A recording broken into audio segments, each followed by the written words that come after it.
Hi everyone, this is Julie Lindsay and I'm with Theresa Allen. Hi Theresa. Hi, Julie.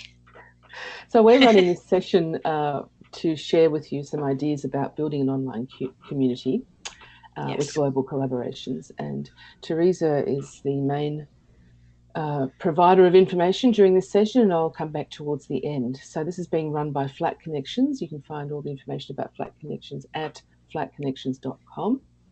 And over to you, Theresa. I'm looking forward to this session. Thanks. that's great. Thank you, Julie. It's really nice to be able to present about how we use Edmodo, especially in Digitine and A Week in the Life. So I did some screenshots, and we'll talk a little bit about it. And then I also kind of equated it with kind of building a home and where you start from the foundation and up.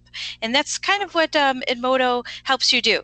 And especially with global collaborations and working with students and teachers around the world, you really need some type of a common platform that works for everybody, students, teachers, and whatnot, and works with Macs and PCs and tablets and all that wonderful good stuff. So Edmodo has been a tremendous uh, utility for Flat Connections, especially in Digitine and in A Week in the Life. Um, so basically, these are the two projects I'll be talking about, and Digitine and Digitween. These projects run both in the fall and the spring, or I guess that's American, but that would be in September and in February, September, October, February. So we're just getting into the meat of Digitine and Digitween right now with our students, and there's at least a couple hundred students per project, if not almost 1,000 sometimes. So you really need a platform that will work with a great number of students and teachers and classrooms, and how to organize that in that way. A Week in the Life of younger students, they also use Enmodo for communication collaboration, just like in Digitine and Digitween. So as I said before, I wanted to equate the Flat Connections projects and Enmodo with construction and making some type of building at the end. And you start with the excavation, and then you move on to the foundation, and that foundation needs to be strong and ready to hold something very strong but very big. And you have the framing and the mechanics, the details that go involved, and you have the finishing touches, and you have the final presentation. So I thought this was perfect, and you'll see some images as well as we go along with each of the little illustrations. So the excavation, before you want to build your home or building, or whatever you're planning to do, you need to excavate. So this is kind of a background thing. This is where the teachers need to get connected, and Edmodo is excellent for keeping everybody in one spot. And if you look down below at my slide, you'll see that we have a teachers only group in Edmodo, and teachers join in. We share resources. If we need to be alerted to certain students, or maybe there's something going on that's really neat. We had digital citizenship week last week, so we talked about that, and we had some resources on those posters and anything that would help the teachers with their students understand digital citizenship. That's where we place our information. And it's nice because if the kids are in Enmodo and the teachers are in Enmodo, we're in one place and we can all collaborate together. And then we also use Fuse, which we're using here for our meetings. And Julie will talk about the Ning. We connect with TimeBridge as well, so try to find a common meeting time, especially when we're different time zones. It's perfect to use. So once we have we've excavated, now we need that foundation. We need that stronghold for the students. And so now the students are going to start connecting, and they start in Emoto. They have their introductions, and they'll either write a little bit about themselves, or they'll have a video they'll share. And what's nice about Emoto is that you can attach a file, you can attach a link, you can attach a video. It's very convenient to use with multi-platforms. And then you have the reply feature, and the kids like this type of communication, because it does remind them of like Facebook, social media. So it's familiar to them. It's very nice tool that everybody can use together. So this is an example I wanted to use of an introduction and then a reply. So we're also teaching good citizenship skills when replying too, when you're commenting. So we want to make sure that they reply to what they're asking and any other questions. And then what's nice is that you can link your profile to the comment so that the students can find you and do some more communication as well. And then on the left, I have a little picture of students connecting via Skype. And that's always nice because you're talking online, you're chatting, typing online, and you have this communication with the students in as close to face as you can get. So, and Edmodo helps with that as well. Now we've got that foundation, we need framing. So now in A Week in the Life, the students gather photos, and that's what's on the left. This student is finding photos of their indoor environment. I love the spelling. Have to keep that original because you can actually read that, that's for sure. And students are asking, what is the name of the country? It's India, and the place is indoor. So it's really nice, they're for furthering conversation and furthering collaboration. So that's what they do in Edmodo. They're showing, displaying. Very easy for the students to upload photos too. It's a quick link button or excuse me, file button, and they just add their photos right in, and the students can reply. In Digitine and Digitween, they'll collect research and they'll use a working doc in order to do that. We've used wikis, and this year we're going to work with Google Docs, and they'll share, collaborate on one doc per group. And the one below is about technical access, so they're going to research that and add their information, research, and work on that. But what's nice in Edmodo, and I didn't have a picture of it, is that there is a folder option. So teachers can add this link onto the folder so that it doesn't get lost in the shuffle. So they just click right on folders in Edmodo in their small group, and there's the working doc. So they don't need to be clicking all over the place. It's all in one place, and that's really nice, especially when you're working with hundreds of students. Oh yes, CIS, that's right. I think that was last year's.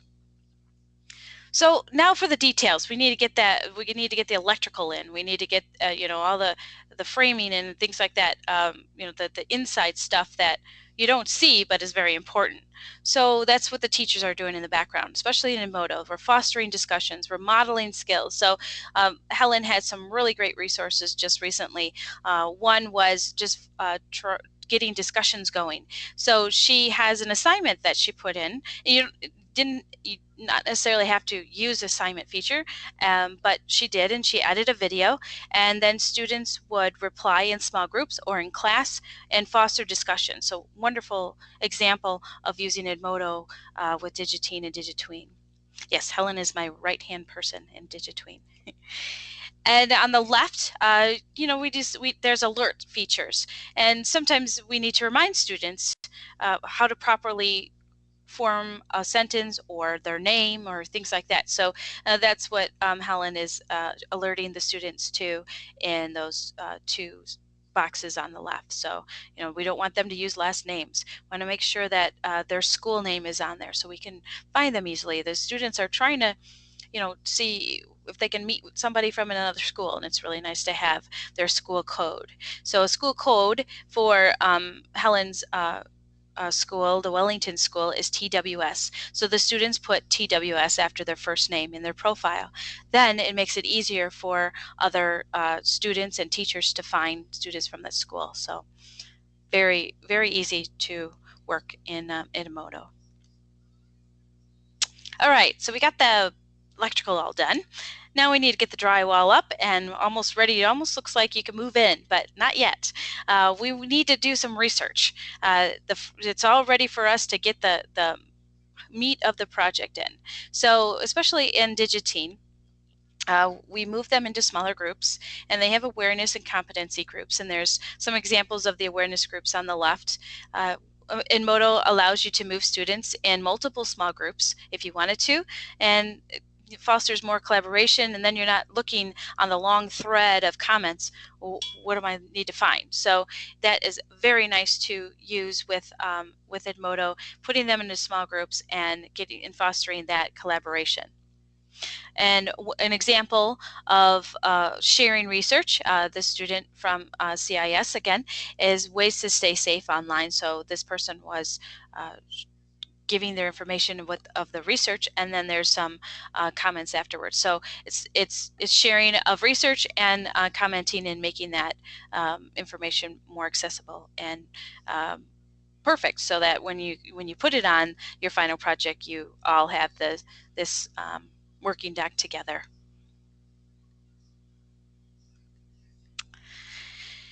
And then the finishing touches in Digitine and Digitween. On the left, the students actually present their action project to. This one is these students are actually online on a hangout, and they're sharing their presentation with students through Google Hangout. So, and then on the right, the final project for the students in A Week in the Life, they're using a voice thread. So just that foundation that that Edmodo uses, and getting the collaboration, and tweaking your research, and making sure that you have your small groups and you're connecting, and then you can move to something else. And these projects actually are still used in Edmodo too. There's links, there's folders that you can put them in to organize and keep them all in one spot. So it's very nice.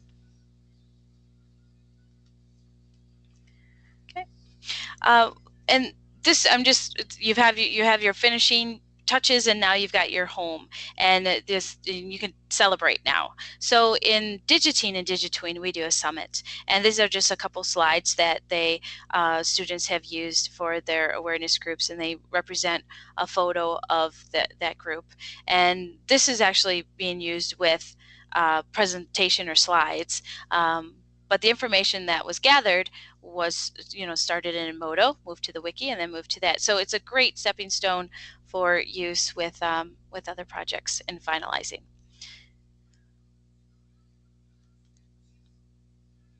So what does Edmodo do for students, for teachers? It's a great way to connect with students globally. It's an asynchronous communication, and sometimes it's synchronous. when they're on at the same time and they're asking questions back and forth and have a reply, they can actually see the replies coming in. That's neat when it happens. But most of the time it's asynchronous, especially with time zones, and when the students can actually get online to communicate and collaborate. But it does foster immense sharing and collaboration with students and teachers around the world. And this one was cute. One of the students was just want to see how everybody was doing. So Adrian just like, how's everyone's day today? It's just one thing to communicate and collaborate and actually build something. So it's a wonderful project. It's a little bit about me, and I'm a teacher at St. Raymond School. I forgot to talk about that at the beginning.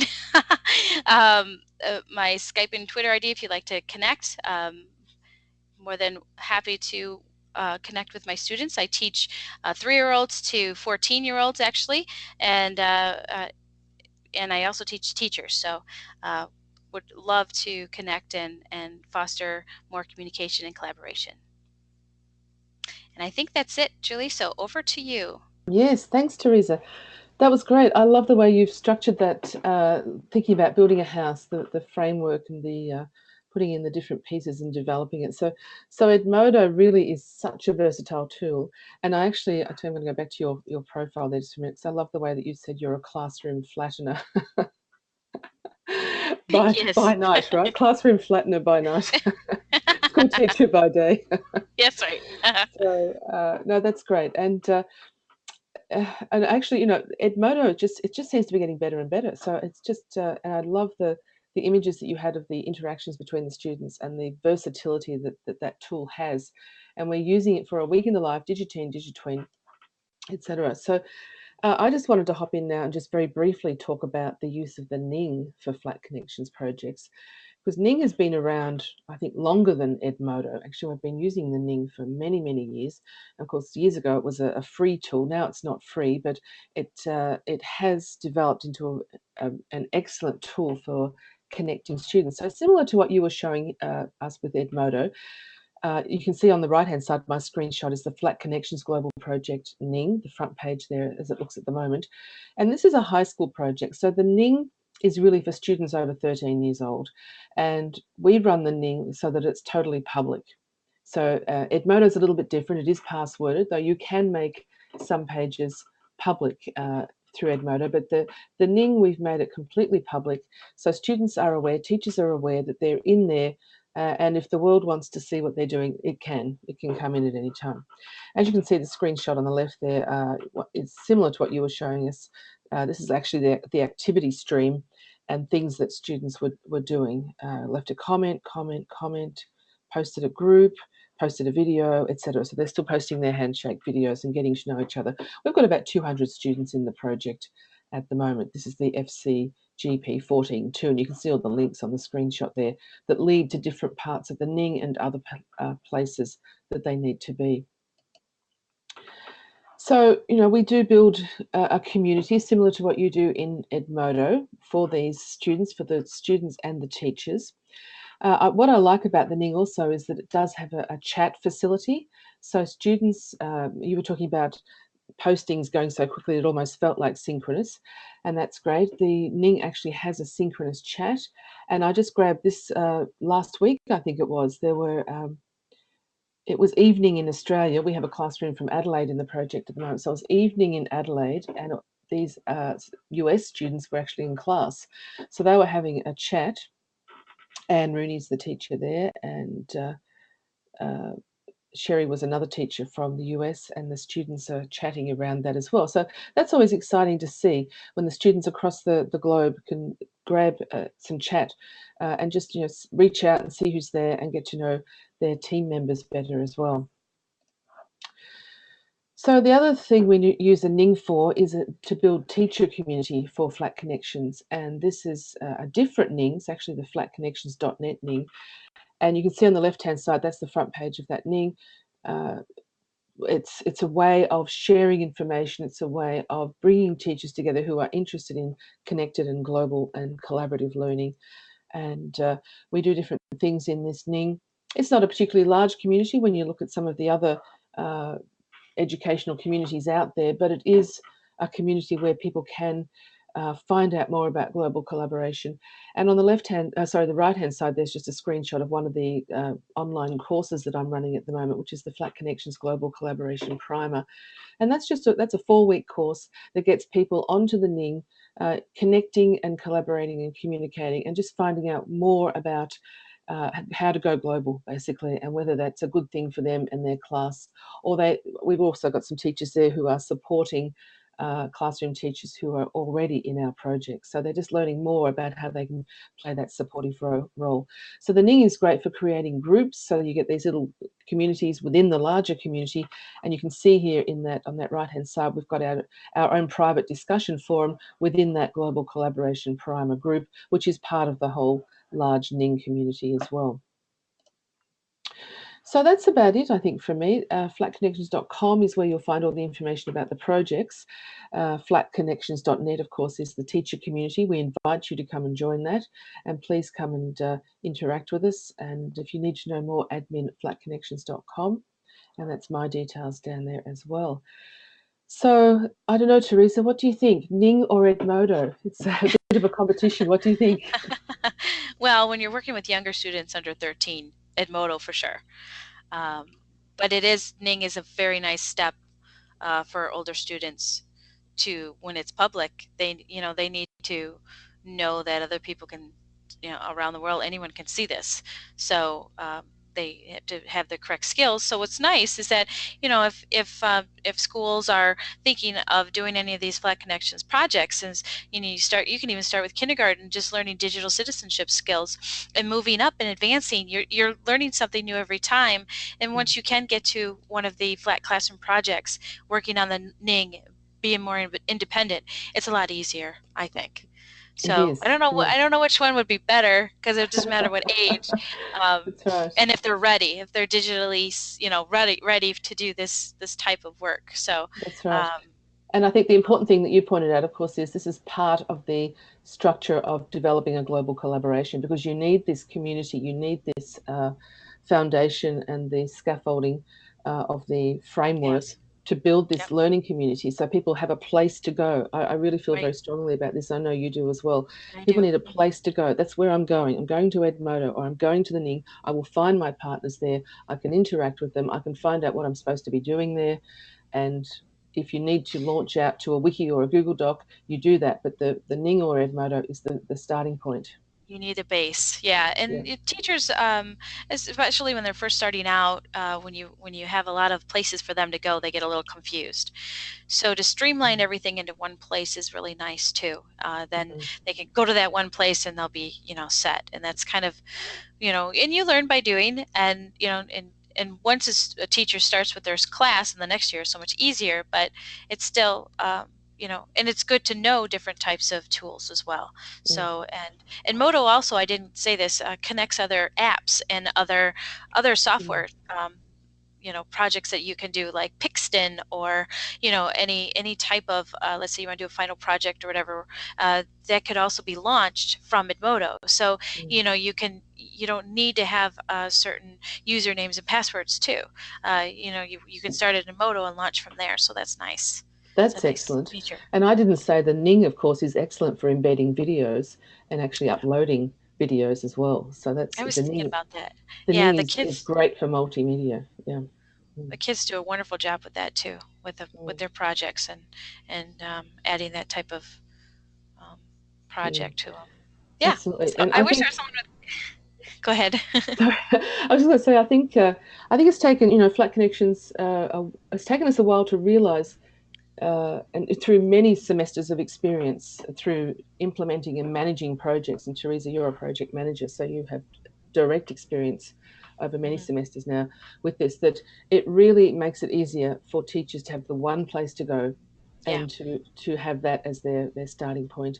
And I think in the past we used to have, oh, go here, go there, go whatever, and we used to have half a dozen things, and we confused Yeah. people. And Yeah. I totally agree with you. We've got to streamline this. It is streamlined, and I think Yeah. it's just working through the whole management and implementation of global collaboration, so that it works, so that it's successful for teachers and students. This is so important. Yeah, yeah, and just keeping them in the same spot is good. And I don't know if you've heard other teachers and students say they love being on Emoto because they can continue their conversations even after the project is over, or they might leap to something else. Might you might do a different project Mhm. with another class. So it's always great. And Emoto is free. I don't think I said that. It's a Mhm. free tool to use. So Yes, that's great, and you can make different groups. You don't even have to stay in the like the Digitine or Digitween groups. You can make your own groups and move on from there. So that's right. it's really So nice. it's a great learning curve for teachers as well. If they haven't used these tools, to Hmm. actually join an established global project is a really good first step, just to Yeah, be and part with of the it. Ning, what you were saying with the Ning is that that there are other connections that can be made as well. So if the teachers are in the teacher Ning, they and they're wanting to do some type of project, they can definitely find somebody there Yeah, absolutely. to do it. So, Okay. All right. Well, I hope this has been useful for people who are watching. And thanks so much, Theresa, for your well, thank time. you. And Yeah, we thank you hope for to. inviting me. You're welcome. Yeah, it's great. And we hope to see people join Flat Connections or do their own global collaborations and connections in the future. Thanks, everyone. So this is Julie Lindsay, and bye for now.